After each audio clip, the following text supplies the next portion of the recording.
hoje eu quero trabalhar com você palavras em português que são traduzidas para o inglês de forma muito parecida, mas que não podem ser utilizadas da mesma maneira com o mesmo sentido. Hey guys, seja bem-vindo ao Inglês ao canal. Eu sou a Marcela e eu preparei um conteúdo com muito carinho para você. Então já clique no joinha, se inscreva no nosso canal se você ainda não for inscrita e compartilhe esse vídeo. Ajude a gente a espalhar o conhecimento a mais pessoas que se interessam por esse tipo de conteúdo também. Então vamos lá. Algumas palavras em português são utilizadas para indicar situações diferentes. Elas possuem a mesma grafia, mas conforme o contexto, o seu significado muda. É o caso da palavra decorar, que podemos utilizá-la para nos referir à decoração de um ambiente, como podemos utilizá-la para nos referir à memorização de alguma informação, como decorar um número de telefone, por exemplo. Em inglês, nós temos essas palavras também, que apresentam significados diferentes conforme o contexto, mas são escritas da mesma maneira. Como o nosso cérebro já conhece essas palavras, a tendência é a de querer utilizá-las como se tivessem o mesmo sentido. E isso pode causar muita confusão na comunicação. Eu vou te mostrar alguns exemplos para que a minha explicação fique mais clara para você.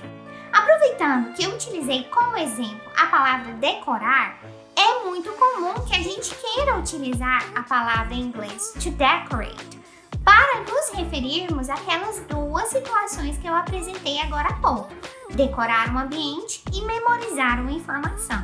Mas em inglês dá certo também? To decorate é utilizado para se referir à decoração de um ambiente. Por exemplo, I need to decorate my new apartment. Eu preciso decorar meu apartamento novo. Se eu quiser me referir a decorar uma informação, to decorate já não pode mais ser utilizado. Nesse caso, o correto é to memorize. For example, I memorized your phone number. Eu decorei o seu número de telefone.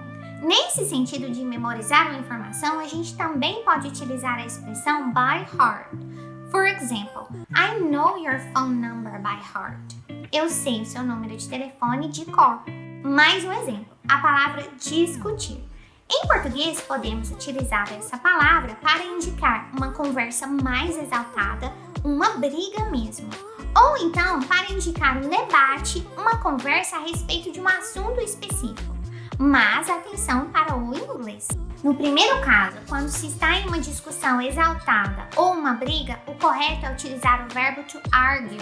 For example, they argued because of the new rules. Eles discutiram por causa das regras novas. Agora sim, to discuss é utilizado no sentido de debater, conversar sobre um assunto específico. For example, why don't we meet tomorrow to discuss the new project? Por que não nos encontramos amanhã para discutir o projeto novo? Com certeza você também conhece a palavra to explore, certo? Ela significa explorar. Mas em qual sentido? Eu posso utilizar a palavra to explore para indicar examinar algo detalhadamente e na conotação negativa, quando eu quero dizer que eu explorei alguém ou tratei alguém de forma injusta? Não. No sentido de detalhar e examinar, o correto é utilizar o verbo to explore. For example, the best way to explore this little town is on foot. A melhor maneira de explorar, examinar, conhecer essa cidade pequena é a pé. Já para a conotação negativa, o correto é utilizar o verbo to exploit, quase igual ao outro. Vamos ver no exemplo. Many companies exploit their employees. Muitas empresas exploram seus funcionários. No sentido de explorar os recursos naturais, o correto é também utilizar to exploit. For example, the country's natural resources have been exploited as fully as possible. As reservas naturais do país vêm sendo exploradas ao máximo. Mais um exemplo pra gente é a palavra letra. Em português, podemos utilizar a palavra letra para nos referir aos símbolos que representam o nosso alfabeto, a caligrafia e a descrição escrita de uma música. E o nosso cérebro conhece letra em inglês como letter. Então a tendência é a de utilizar letter para essas 3 diferentes situações. Mas ficaria compreensível? Vamos ver. Para a letra do alfabeto, nós utilizamos sim a palavra letter. For example, the alphabet has 26 letters. O alfabeto tem 26 letras. Ao nos referirmos à caligrafia, a maneira como se escreve à mão, o correto é utilizar a palavra handwriting. For example, she has a terrible handwriting. No one can read what she writes. Ela tem uma letra horrível, ninguém consegue ler o que ela escreve. E a letra de música? Como é a forma correta de se referir a essa situação? Utilizamos a palavra lyrics. I need to learn the lyrics of this song.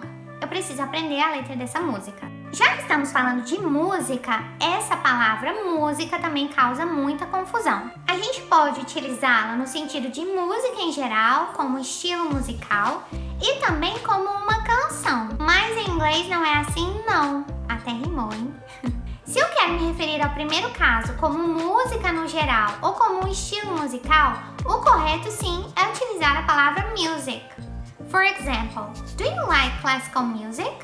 Você gosta de música clássica?